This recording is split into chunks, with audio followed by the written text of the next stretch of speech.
the Celebrity Jobber Podcast with Jeff Zito. If you like what you hear, please subscribe, give a 5-star rating, and leave a review. Check out all our past episodes on Apple Podcasts, Spotify, or wherever you pod. What if these celebrities weren't famous? What would they have become? What was their first job? We're about to find out. My next guest is the chief political anchor for the Fox News Channel and the anchor and executive editor of Special Report with Bret Baier. He's previously served as White House correspondent for Fox News Channel and as the network's national security correspondent based at the Pentagon, reporting on military and national security affairs. Ladies and gentlemen, Bret Baier from Fox News, my guest this week on Celebrity Jobber. How's it going?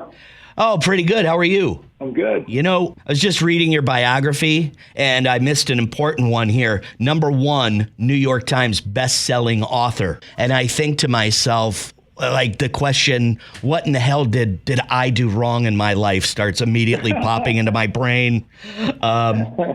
You know what? My media friends, they tell me one thing about you, and they say, that Bret Baier, he's a good time.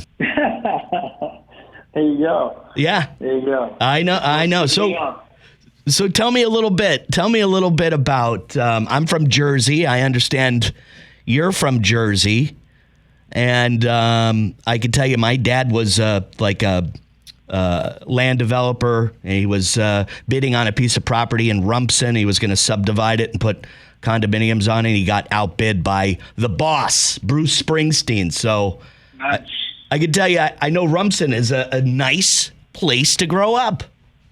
It was great. I was born in Red Bank, grew up in Rumson, and was there from 0 to 10, but really spent most of my kid life in Atlanta, Georgia. Okay. And then went to college on a golf scholarship at DePaul and bounced around small market TV until I landed at Fox News Channel when Fox started 27 years ago. So let me back up there for a minute. Did you say a golf scholarship to DePaul?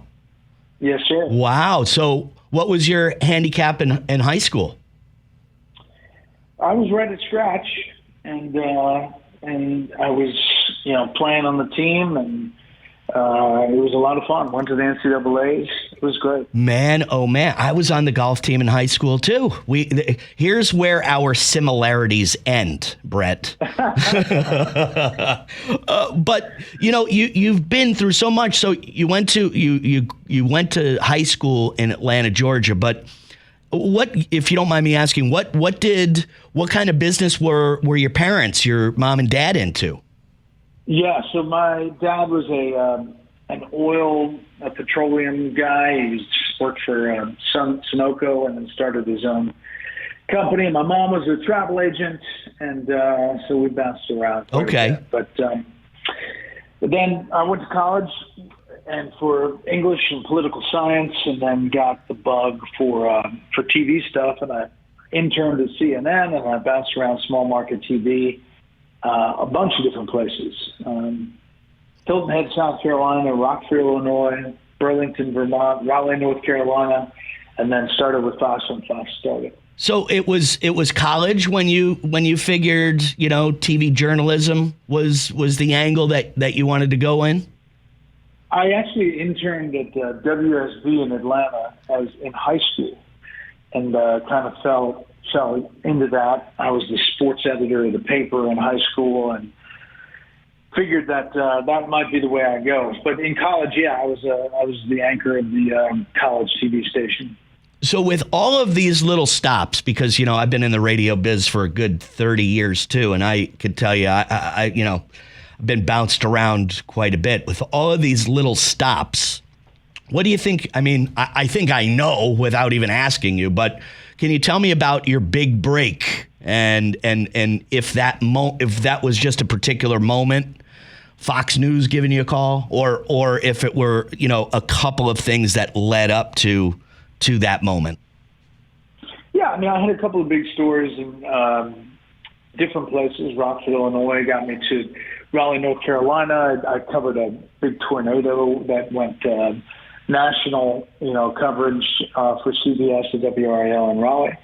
And then when I got to Fox, the Atlanta bureau started in my apartment with a fax machine and a cell phone, and I bounced around South and Central America and the Southeast and covered everything. Wow. Hurricanes, tornadoes.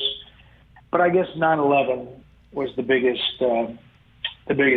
That was it. And yeah, it was called up to back up in New York, and then I was called to the Pentagon and never left. I became the Pentagon guy, and that was the start of my time in Washington. Yeah, can you tell me a little bit about being the quote unquote Pentagon guy? You were Fox News Channel's national security correspondent based at the Pentagon, and you reported on military and national security affairs. Tell me a little, like to a real dum-dum, what that job description is. Well, I mean, it was basically at the time traveling with the Defense Secretary, who was then Don Rumsfeld. And I traveled around the world, and as he's making the case for war in Afghanistan, covered the military and the intelligence community, traveled to Iraq, I think, 12 times, and Afghanistan 13 times, and was embedded with special forces in a number of different places. So doing those stories really gave me an appreciation of the military and the service and sacrifice of not only the people serving, but their families. So it was quite something. Tell me how nervous a guy has to be. You're here reporting on stuff. You're not trained for any of this kind of stuff, and they are putting you in like, you're at ground zero in some of these places.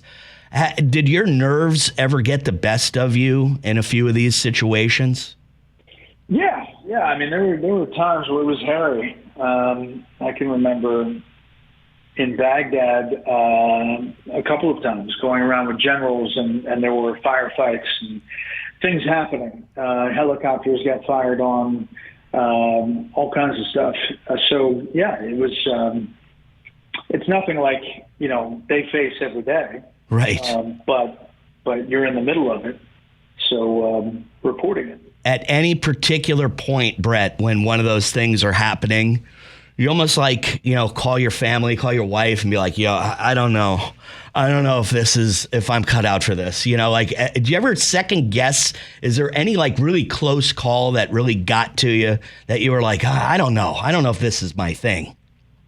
There were close calls. Fortunately, I wasn't married at the time, so didn't have to worry somebody back home. But it was something that I really liked doing, and so it may have been stupid at the time, but I always kind of thought that it was cool to be up in the front lines. Oh, it sounds cool. Yeah, I mean, it sounds really cool until somebody's dropping a bomb near you. Yeah. Yeah, until something happens. And listen, we've seen that firsthand. I mean, we had Benjamin Hall, our correspondent, who was out in Ukraine, and get bombed, and we lost a cameraman and a translator. And, oh my God!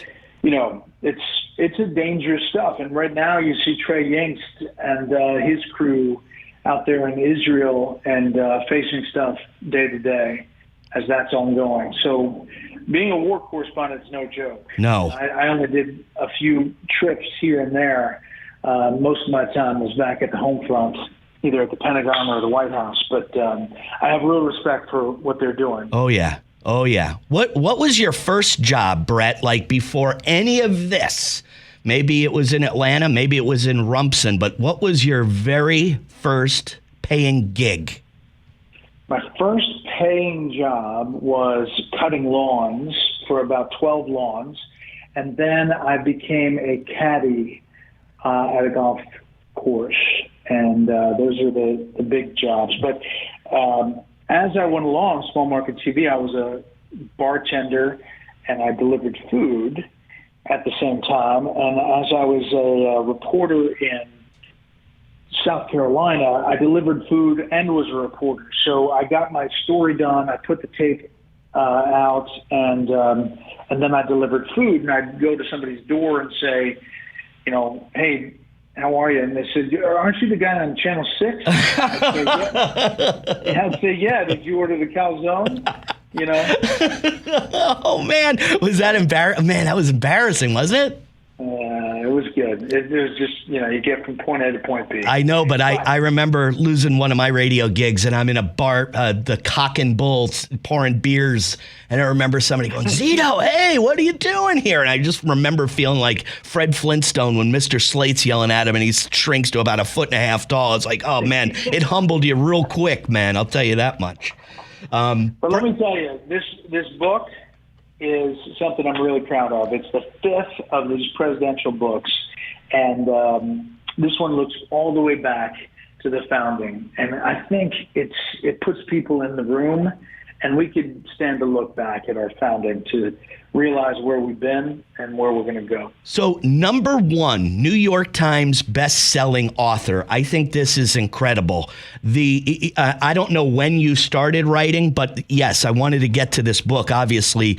To Rescue the Constitution, George Washington and the Fragile American Experiment. So you're a real historian. You got to know this stuff frontwards and backwards, or people are going to call you on it. When did you start writing, and when did you develop your passion for writing books?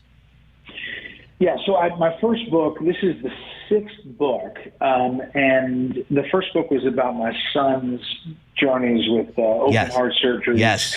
Called Special Heart. Anyway, that was the first time I ever sat and wrote something. And then I got into this history with, I started with Dwight Eisenhower, and I fell in love with this process. I found a researcher who was really, really good, and she got these nuggets that it took me 3.5 years for the first book.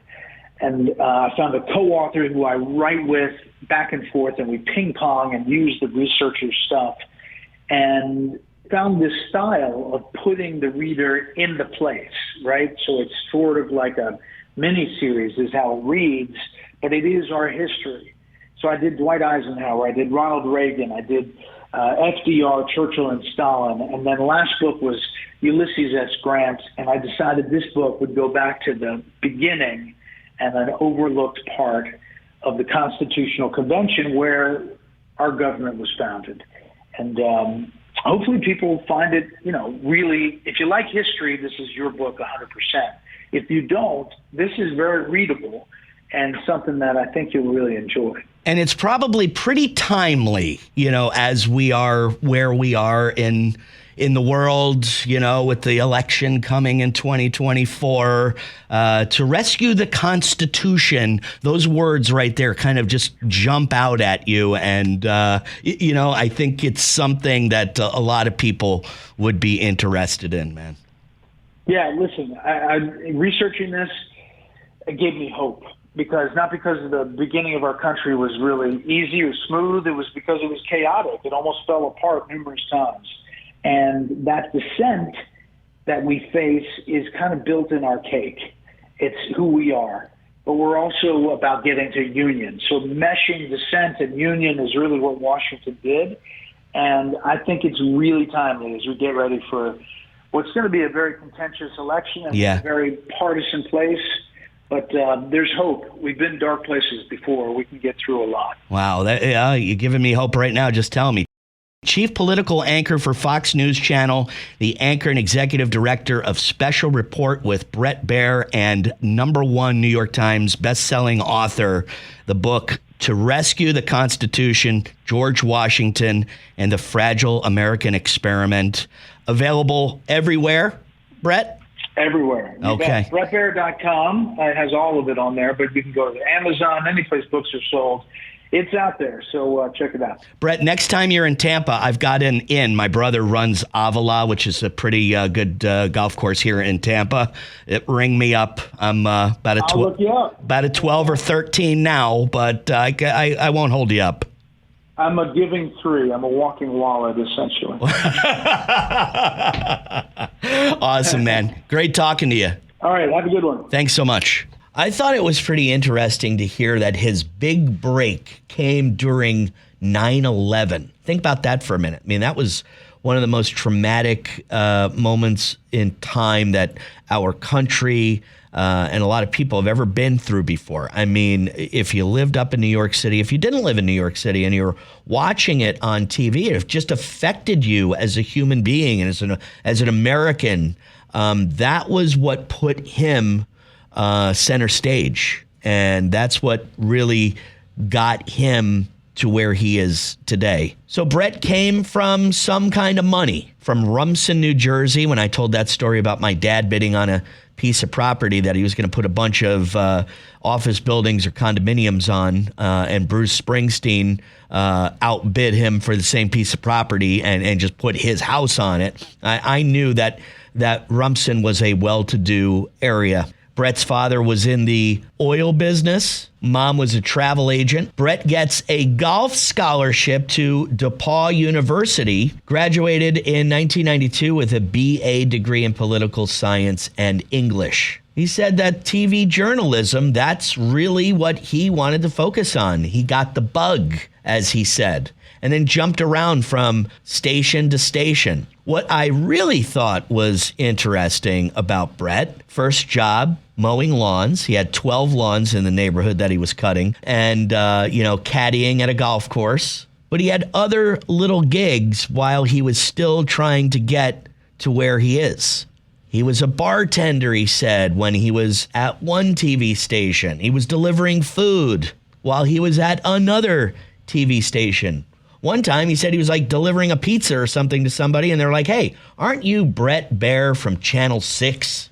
And now, of course, you know him from the Fox News channel and maybe a second career as a #1 New York Times best-selling author. Bret wrote his first book called Special Heart, A Journey of Faith, Hope, Courage, and Love. That was back in 2014, and it was primarily about his son, Paul. His son was born with cardiac problems and had to have open heart surgery. So he wrote his first book kind of detailing that very difficult time of his life. And by the way, I think Bret's son, Paul, is now 15 years old, and he's gone through like 4 open heart surgeries, and I think he's doing very well, just in case you were wondering. Bret Baier from the Fox News channel and author of the new book, To Rescue the Constitution, George Washington and the Fragile American Experiment. Go to BretBaier.com. That's BretBaier.com. for all the info. Well, thanks again for listening. Please subscribe. And if you like this podcast, we ask you to give us a 5-star rating. Please leave a review. It's a long journey for a lot of these celebrities. I mean, hell, before his big break, Bret Baier's working at a TV station delivering pizzas. It's not always easy. Do you remember your first job? Did it teach you anything? We'll see you next week with another episode of Celebrity Jobber. As always, thanks for listening. I'm Jeff Zito.